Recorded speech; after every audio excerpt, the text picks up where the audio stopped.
I've got with me Ebrahim. He joins us from Oasis Group. Welcome, sir. Hi, Gunther. For starters, you've seen the goings on here, etc. Anyone here that you particularly are keen on as an investment destination? I think as an investment destination, we should say South Africa as the best investment destination. And of the companies, we've seen a number of companies at the Indaba. And I think it's fantastic for South Africa that we are able to pull so many people into this environment. It's a showcase for our country, it's a showcase for our city.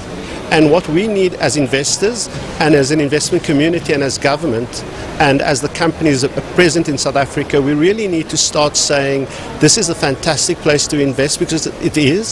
Secondly, when we commit to doing something, we must do it.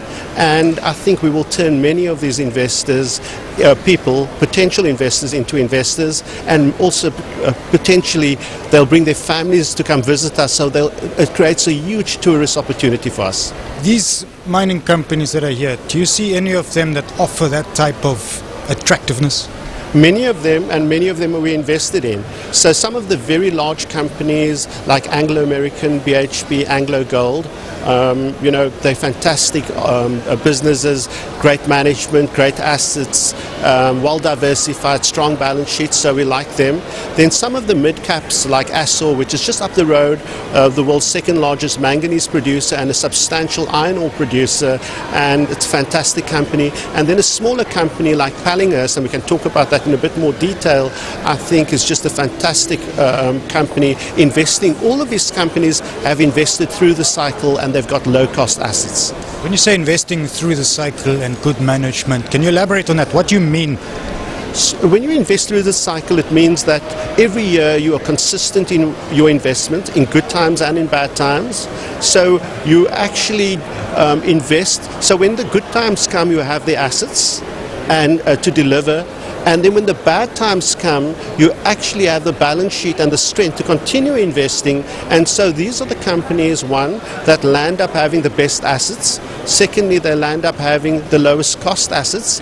And they also are the companies that grow. So when a company invests sporadically, they either invest in the very good times, they will land up having very high costs, and they will land up being the high cost producers, and they will not be the ones to invest in.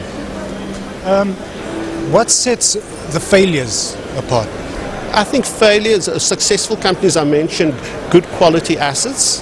That's in mining, you have no control of your selling price. Okay. What you do have control of is where you are in the cost curve. So if you have great assets, low cost assets, it means that throughout the cycle you will make money. And what you want is you want to be the last person standing. And if you're the last person standing always, you will actually make a lot of money through the cycle. But if you're the last person, the first person who falls because you're a high-cost producer, you will not make a lot of money. So in mining is most probably one of those areas where selection of the best and the worst can add a lot of value. Having the best management can add a lot of value. Having the strongest balance sheet can add a lot of value. So actually paying people like myself to do our job and investing in our funds, we spend all our time looking for those opportunities and we find them consistently. There are quite a few people who say that mining might be a good bet to take right now because of the rand, but then there are all those who point out all the risks that we have on the ground and rather get exposure to the metals themselves. How do you stand on that? Sure. I think if you look at, we like the metals.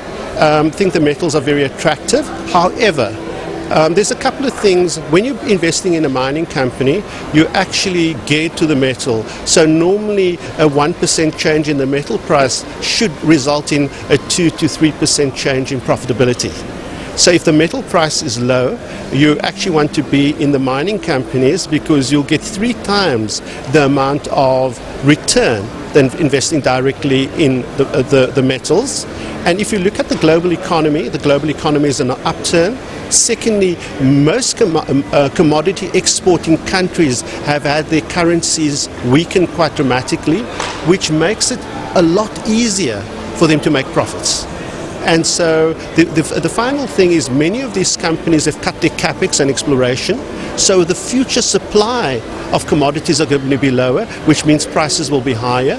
And finally, many of them have new CEOs who have been promoted from within, and those CEOs are going back to the basics, focusing on being low-cost producers and generating substantial cash flows. Running out of time, but just a quick word on the global economy. We've had a lot of data out in the past couple of weeks that has people running scared. That's probably the best time to start buying, isn't it? Sure. I mean, I think if you look at the world economy, it troughed in 2008, 2009. It's been very tough. We've put in remedial action. Governments have done fiscal action, monetary action. There's been a lot of reforms in the developed market. So the developed economies are actually now recovering quite nicely, with emerging markets remaining relatively stable. So we should see the global economy being quite robust in 2014 and 2015, which is good for investing, it's good for commodities, and it's good for a country like South Africa. We benefit from commodity exports, but we also benefit from tourists visiting our country. Thank you for your time, sir. It's a pleasure. Thanks a lot. Here we go. Ebrahim from Oasis Group, and yeah, indeed, just look through the noise and you'll see that the trend is upwards, and these few points of data that seem to get people scared are really just that, points of data rather than a trend.